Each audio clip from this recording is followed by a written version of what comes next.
Welcome back to Reading Bear. Today, we will take a look at some new revenge stories. And if you enjoyed my content, please don't forget to subscribe to my channel and post some bear emojis in the comments. Let's go! The first one is titled, Fire Me for No Reason, I'll Get Half the Store Fired. I have a revenge story that I look back on fairly fondly, so I hope you guys and gals enjoy it. When I was around 20 years old, I ended up getting a job at a game store that I always wanted to work at, and it was a job I truly loved. The pay was average, but the work and people, majority, were fun to work with. I was super close with the manager and we got along really well. Most employees were casuals, but she always gave me the most hours when she needed someone. Sadly, about 2 years into the job, a new manager was coming to replace her, as she was being moved into a bigger store. Unfortunately, this new manager had a horrible reputation. So, I wasn't really looking forward to it. But I tried to see the silver lining in most things and thought I could get along with her and make it work. So, I began working with her on a few shifts here and there, and she didn't seem that bad. She seemed quite nice actually. She was fairly warm to me and would always buy me drinks and sometimes give me money for lunch out of her own pocket. All seemed well, and I wasn't entirely sure where her bad reputation originated. All was well in my mind. However, with saying that there was something off about her and she had a cunning aura, it's hard to put into words. Just some quick backstory before I get right into the nitty-gritty details. I was very good at my job and was one of the better performing employees. My KPIs were usually the highest in the store, and I always ranked top 10 in the state, month after month. However, there was one specific worker this didn't get very well with, as he was super competitive and extremely arrogant. Let's call him Douche. Douche and, let's call her new manager for simplicity's sake, became very close. I wasn't sure how or why at this point, but it happened. They would be rude and arrogant towards the other employees at times and just straight up disgusting at other times. I remember Douche used to pee in the sink that was in the storeroom, instead of going to the toilet, which was literally 30 meters away. The whole back room would stink like pee as the tap didn't work. Which means he always had penis-infested hands as he wouldn't have been able to wash them. Now that I'm writing this, I realize how disturbing that actually is, yikes. Around the same time a new assistant manager rolled in. At the time, he seemed okay. I didn't really deal with him that much, to be fair. This is where it gets interesting. One day, as I was cleaning up a shelf near the storeroom door, I pick up on a few voices radiating through. It's the infamous three, Douche, new manager and new assistant manager. The voices are muffled, so I leant my ears against the door. I remember making out the words, just put them in your bag. They never checked the cameras. And Douche promptly replied with, seriously? At my old job, they checked them all the time. And I can't remember which manager replied with, honestly, the only person that'll ever check is the area managers, but they're never here. Something along those lines anyway. I was super suspicious and I knew they were doing something dodgy, but I went about the rest of my shift like nothing happened. It didn't have anything to do with me, those were my honest thoughts at the time. Anyway. Some time passes, Douche is still a douche, new manager is becoming more hostile as the weeks and months go on. She is no longer nice to me and treats almost all the employees like trash. She is honestly horrible at this point, and I now understand where her reputation had come from. For those wondering why she may have been so nice at first, I guess she was just trying to hide her true nature and come off as this elegant queen so the employees like her. I don't really know though, to be fair, seems super psychotic now that I think back on it. Anyway. One shift, I show up late to work. It was a shift with just me and the new assistant manager. I was about 15 minutes late due to a car accident on one of the roads I take. It was completely out of my control. Keep in mind, in the 2 years I worked at this place, I had only been late twice. Once because the shift planner gave me the wrong starting time and once because of the said reason mentioned above. New assistant manager says to me, as I show up, "You're later, but don't worry, I won't tell new manager, as she really hates people that are late." I reply with something like, "Sorry, there was a car accident, couldn't do anything about it." After that, I get on with my shift and completely forget about the situation. The very next day, I had a shift and as I show up, new manager calls me aside for a chat in the storeroom.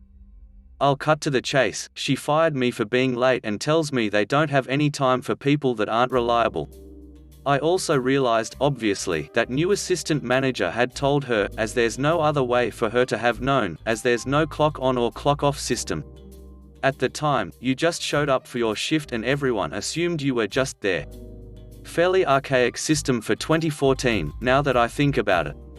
Anyway, I leave in a foul mood and I am obviously extremely annoyed, as the area manager had told me 2 or 3 months prior that I would more than likely be offered a manager's position in the coming months, due to how well I work and how good my results were. A manager position would mean a permanent full-time job and more money. This was mentioned to me just before the new manager had arrived. Anyway, I still remember Douche's smug look as I left the store. Still makes me angry thinking about it. I called the union, talked to my old manager and even to the area manager. Sadly, there wasn't anything anyone could do, as I only had a casual position. I was, essentially, disposable to the company. This didn't fly with me. I guess you now know where this story is going. I remembered back to the little conversation that I overheard coming from the storeroom. But it was a while ago. I can't remember exactly how much time had passed between me getting fired and that conversation, but I assume it was no more than a month. It wouldn't have been much longer, as I know our cameras were set to a 2-month cycle. Which, essentially means, the footage gets recorded over every 2 months. I eventually remembered which day it was and around what time I had overheard them. I promptly called the area manager to tell him the conversation I had overheard and on which day. He immediately launched an investigation, as stock had been going missing from that store ever since the new manager had arrived. But supposedly the new manager and douche were blaming me the whole time behind my back, saying I was doing things that were fishy. I had no idea of this.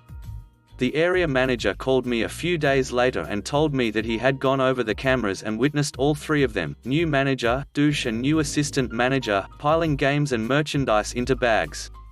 They were stealing hundreds and thousands of dollars worth of stock. He also promptly fired them on the spot and they were charged with stealing, and had to pay back, what I assume is, a lot of money. All 3 of them, gone in one hit. The 3 worst people. I had a smile that went from ear to ear. I also got my job given back to me and was eventually promoted to the manager position that I wanted. I worked my way up to an area manager and was with the company up until 2019. I think it was around 2017 that I came across the new manager working at a coffee shop, making coffees. She served me, and I was in the company uniform. The look on her face, when she saw me, was priceless. I think that's when she must have realized, it was this idiot that got us all fired. I wonder if she's found a way to steal the coffee beans and create a little posse that would do it with her. I think that's maybe why she was so nice to me at first. Actually, she wanted me to be a part of her posse, but when she realized I wasn't a scumbag like the other 2, she gave up and became hostile. That's just my theory anyway. Still super psychotic regardless. I have no idea what douche and the new assistant manager are doing, but I hope they're doing horribly. The next one is titled, "Won't Give Me Back My Deposit." Okay, you can pay double. I was a kid back in the 80s, 2 years out of college when I moved into an apartment by the shore in NJ. When the cold weather arrived, there was always a few days when the apartment was cold. We would tell the super, and then the heat would start arriving. One year the heat started decreasing in February, and inside the apartment was like in the 50s and we had to start wearing coats. We told the super about it and nothing happened this time. We wrote the landlord about it, and still nothing. So we checked with an attorney and learned about the warranty of habitability and withholding of rents. So yet another certified letter to the landlord and we start withholding rents. He files a motion to evict us and we answer with the Marini defense, depositing the withheld money with the court. The judge finds in our favor for all the money withheld. We continue to live there because there just aren't many other options as we save for a home. Flash forward to living there for 6 years, on the last lease because we are about to buy a home. We write in a clause that we can break the lease with 45 days notice in writing, similar to his 45-day clause. They don't notice it because it's slightly obscured on the top left of page 2, so they sign off on it and return it to me. So in the middle of the lease, we give the 45 days written notice, make the rent payments, and leave. They don't return our deposit, so we sue for it, demanding double. They sue us for the remaindering of the 6 months' rent and refuse to return our security deposit. This is no longer a small claims court, but we proceed without an attorney anyway. They are expensive.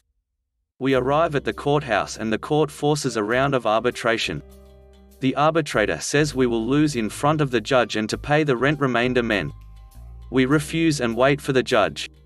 While waiting, the landlord's attorney drops by and asks why we didn't take the arbitrator's advice, so we tell him about the clause we wrote in, and he states he saw it too, and that since it was crossed out, it's not part of the deal. We show him our copy of the lease where it's not crossed out, and his face goes white as a sheet.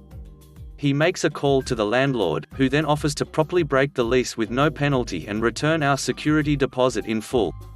We refuse, and we show him the certified letter stating that we would have accepted that deal up until yesterday, but that if you force us to come down to the court, we want double damages of the improper withholding of the security deposit. He tries again to reach out to the landlord, but no luck this time. We go to see the judge. He looks at both leases and calls their attorney to the bench. The judge takes our lease, and thrusts it toward their attorney and says, "This is the lease in force." Their attorney starts walking around the courtroom like a chick with his head cut off, while I try to laugh as quietly as possible. The judge fines for us for double damages. We receive nothing for a week, and I go back to the courthouse where the clerk says they should pay that judgment immediately, and tells us about chattel execution, and gives us that form. A couple of weeks pass, and a check appears from the landlord. Another month passes and we get a call from the court. They have our money. I told them the landlord had sent a check a while back, so all it good. She tells us that we should have informed the court that we got the money to stop the chattel execution from occurring.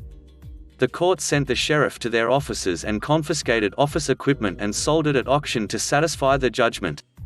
They said don't worry, they will just return the money to the landlord. That is the revenge, getting the money and having them experience the abrupt seizing of their assets at their place of business, having it sold at auction, and then having the money returned to them. Major pro-justice. The next one is titled, "I parked his car in the sun once, he returned the favor tenfold." I live in the desert part of the US, and during a few months in the summer it is consistently over 110 degrees, 43.3 for my Europe bros.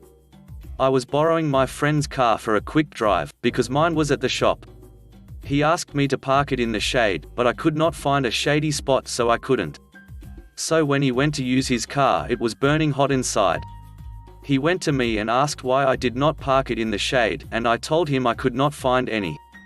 He told me I would regret it, and I thought he was joking. He then offered to pick up my car from the shop. I said yes because I thought he was going to just park it in the sun for a one-time revenge. So I drive a Prius and it uses automatic keys that open it when you go near it. This will be important later. He parks my car in the sun like I expected and gives back my keys. I expect this to be the end, but no. The next day I went to work and parked in my normal spot in the shade. One of the only shady spots there.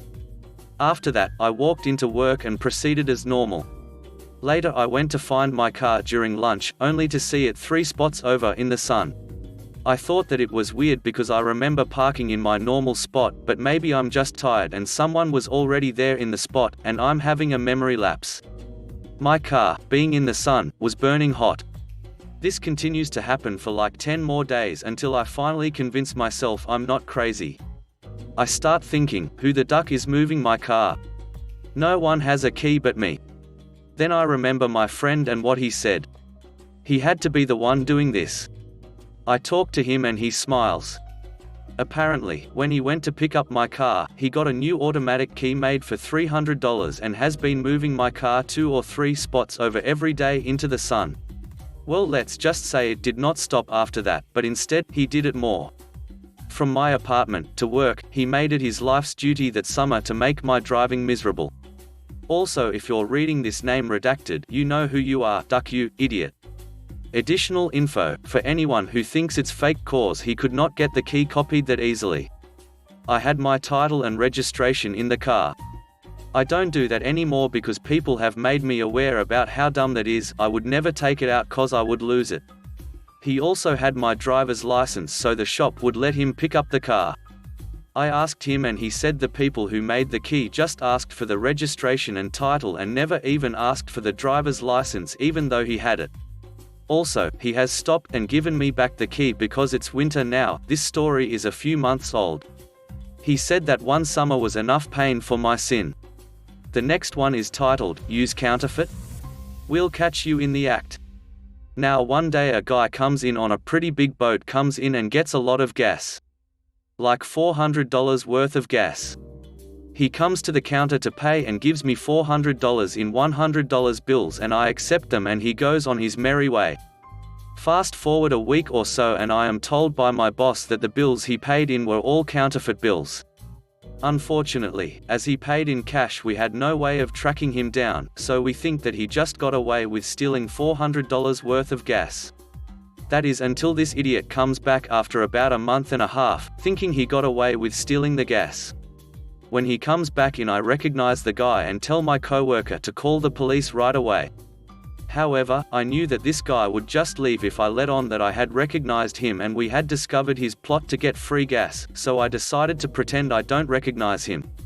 Luckily for me, this guy asks to dock the boat for an hour or so on our dock and I tell it's not a problem. Now it is policy to get the name and phone number of customers using free dockage, as well as asking that they leave their keys in the boat so that we can move the boat to a different dock if needed. He complies to all of the rules and leaves his boat, and he leaves his keys with me.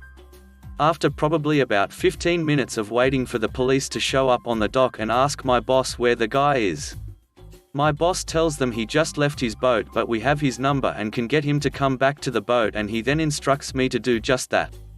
At this point I was upset at this dude for making me look dumb for basically losing $400, so I call and tell him, hey, this is me from Marina. It seems as though there is an issue with your engine and it seems to be smoking. For those that don't know boats that well, engines are very expensive and this one, in particular, was a 350 horsepower Yamaha engine, which is top of the line, so that man got back to that boat in record time.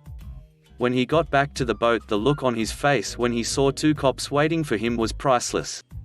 He tried to play it off and act like he had done nothing wrong and he didn't know why the police were there, but that was short-lived as they arrested him and told him why he was being arrested. Turns out the guy had almost $2,000 in counterfeit $100 bills on him. The last one is titled, The Christmas Ornaments Robin Hood. It is 2020, unfortunately.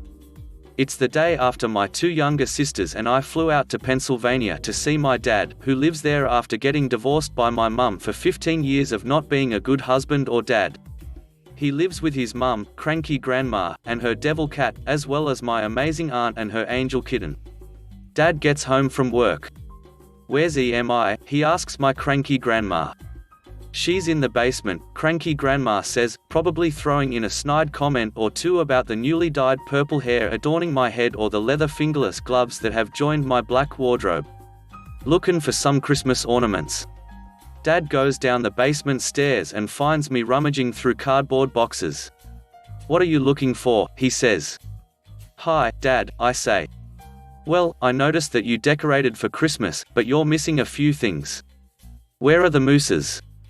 The mooses are a pair of stuffed mooses that have been put up every Christmas since I can remember. They're brown, about 2 feet tall, and soft as a marshmallow. There's Mama Moose, who is named Mary, holding Baby Moose, who is named Christmas and is in a red velvet sack reading Merry Christmas on it in gold embroidery. The mooses always go on the couch to watch over the living room and all the decorations and presents in it while we're asleep. The problem with the mooses is that when my mum divorced Dad, she was so scared of him that she let him have almost everything. This included the mooses and quite a few more of her treasured ornaments. And since I've always been the one to set the mooses on the couch, that first Christmas with a divorced Dad just didn't feel right without them. Dad helps me look for the mooses for a while. sorry, sweetie, they must have gotten lost in the move, he says. I smile and don't tell him that I hate being called sweetie. It's okay, I say, and pull out a cardboard box. Hey, look. It's your What God Wants for Christmas box. I love that tradition. We go set up What God Wants for Christmas in the living room. I say, I think I'm going to go take a nap. Dad says, okay. I go upstairs and into my room and shut the door. I walk over to the window seat storage chest under the window. I open it. Hello, mooses, I say. The mooses lay on top of my stuffed animal collection, looking dusty. Several other ornaments I recognize as mums are keeping them company. I grin and shut the chest. It is the day we fly back to my home state. I have the mooses packed away in my suitcase, and the other ornaments tucked beside them, wrapped in my fluffiest but still black hoodie to protect them. I roll my suitcase out to the hallway. Dad is weighing youngest sister's bag to make sure it's under 50 pounds. Okay, now I need to check it to make sure you're not stealing any of my stuff, he tells her. My mind says, oh no. My brain gives me uncomfortable memories of how Dad raged when he thought one of us had stolen his coffee mug. My voice says, privacy invaded in 3.2, in a joking tone. Dad and youngest sister laugh. Dad does not check anyone's suitcase. We are at the airport. Youngest sister's suitcase is somehow 3 pounds over the weight limit. Dad says, EMI, grab one of the suitcases that already went through and open it up. We'll put some of younger sister's stuff in there. He gestures to my suitcase. My mind makes an ear-splitting screeching noise that sounds like someone slammed their brakes to avoid hitting a pterodactyl and hit the pterodactyl anyway. My brain imagines Dad opening the suitcase and going into a rage at the sight of the mooses. My voice says, sure, Dad. My hands grab youngest sister's suitcase instead of mine and pass it over. Dad opens it. Her suitcase contains no smuggled goods. We transfer the stuff and the very nice airport lady sends all the bags down the conveyor belt. Dad asks me why I wave to mine. I shrug. Just being weird, I say. Good luck, mooses, my mind says. We are back home. My family, my older sister, who didn't go with us, Mum, my other grandma, who we call Magga, and my boppa, or grandpa, are all sitting in the living room catching up. I say, I'm disappointed you took the tree down already. Older sister laughs. It's past New Year's. I know, I say, but I brought some stuff to put on it. I open my suitcase. I show around the ornaments I smuggled back: 3 tiny stuffed snowmen, our cat's catnip stuffed cat ornament, a white clay angel, a wooden rocking horse, a wooden mouse king, a clay snowman, my older sister's stuffed dog. When I unveil the rocking horse, Magga gasps. I bought that for your mother when she was little, she exclaims. How did your dad get it? That's not everything, I say. I unzip the flap hiding the mooses from view. I pull out the mooses. Older sister and boppa clap. How did you get those back here right under Dad's nose? Older sister asks. Magga laughs so hard she has tears in her eyes. The tears in Mum's eyes are not from laughter. Slowly, she reaches out and takes the mooses, hugging them to her chest. Over their antlers, she mouths, thank you. And then, she gets up, and she sets the mooses down. On the couch. Right where they belong. Thanks for listening.